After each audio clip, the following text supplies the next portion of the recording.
తుఫాను గండం ఉత్తర కోస్తా వైపు దూసుకుపోతోంది. ఆగ్నేయ బంగాళాఖాతంలో ఏర్పడ్డ వాయుగుండం క్రమంగా బలపడుతోంది. విశాఖకు దక్షిణ ఆగ్నేయంగా సుమారు 1180 కిలోమీటర్ల దూరంలో కేంద్రీకృతమై ఉంది. తీరానికి సమీపించే కొద్దీ దీని ప్రభావం కనిపించనుంది.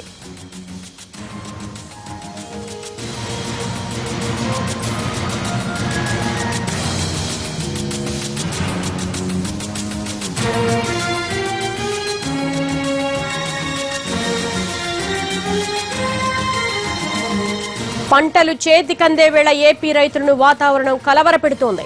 అండమాన్ దక్షిణ ప్రాంతంలో ఏర్పడ్డ అల్పపీడనం ఆగ్నేయ బంగాళాఖాతంలో బలపడి వాయుగుండంగా మారింది.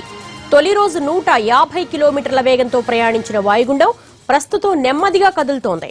రాగల 48 గంటల్లో తీవ్ర వాయుగుండంగాను అనంతరం తుపానుగాను మారే సూచనలు అధికంగా కనిపిస్తున్నాయి. ఇప్పటికే అండమాన్ నికోబార్ దీవుల్లో విస్తారంగా వర్షాలు కురుస్తున్నాయి. తుపానుగా ఏర్పడిన తర్వాత అది ప్రయాణించే మార్గాన్ని బట్టి ఎంత తీవ్రంగా ఉంటుంది అనేది అంచనా వేయడం సాధ్యపడుతుంది.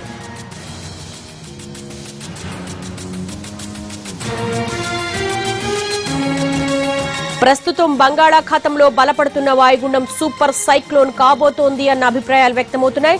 ఇప్పటికే ప్రధాన పోర్టులో 1వ నెంబర్ ప్రమాద హెచ్చరికలు జారీ అయ్యాయి. మత్స్యకారులు అప్రమత్తంగా ఉండాలని విశాఖ తుపాను హెచ్చరికల కేంద్రం సూచిస్తోంది. దీంతో తీర ప్రాంతంలో అధికారులను ప్రభుత్వం అప్రమత్తం చేస్తోంది.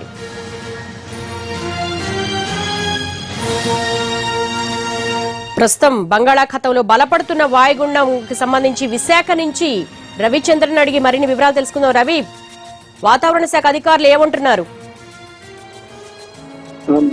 ఆగ్నేయ బంగాళాఖాతంలో విశాఖకు దాదాపు 1000-1100 కిలోమీటర్ల దూరంలో ప్రస్తుతం వాయుగుండం బలపడుతోంది. ఇది రాగల 48 గంటల్లో తుఫానుగా మారే అవకాశం ఉంది. ఈ తుఫాను ప్రధానంగా ఉత్తరాంధ్ర వైపు పయనించే అవకాశాలు ఉన్నట్టుగా వాతావరణ నిపుణులు అంచనా వేస్తున్నారు. అయితే ఇప్పటికీ చాలా దూరంగా ఉండటం, అండమాన్ నికోబార్ ఐలాండ్స్ సమీపంలో కొనసాగుతుండటం వల్ల ఇప్పటికిప్పుడే దీని ప్రభావం ఏ ప్రాంతం మీద ఉంటుందనేది విధంగా అంచనా వేయలేనప్పటికీ ఈ తుఫాను వల్ల ఖచ్చితంగా మంచి వర్షాలు అయితే వాతావరణ శాఖ అంచనా వేస్తోంది. ఇప్పటికే అన్ని ప్రధాన పోర్టులను 1వ నెంబర్ ప్రమాద హెచ్చరికలను జారీ చేశారు.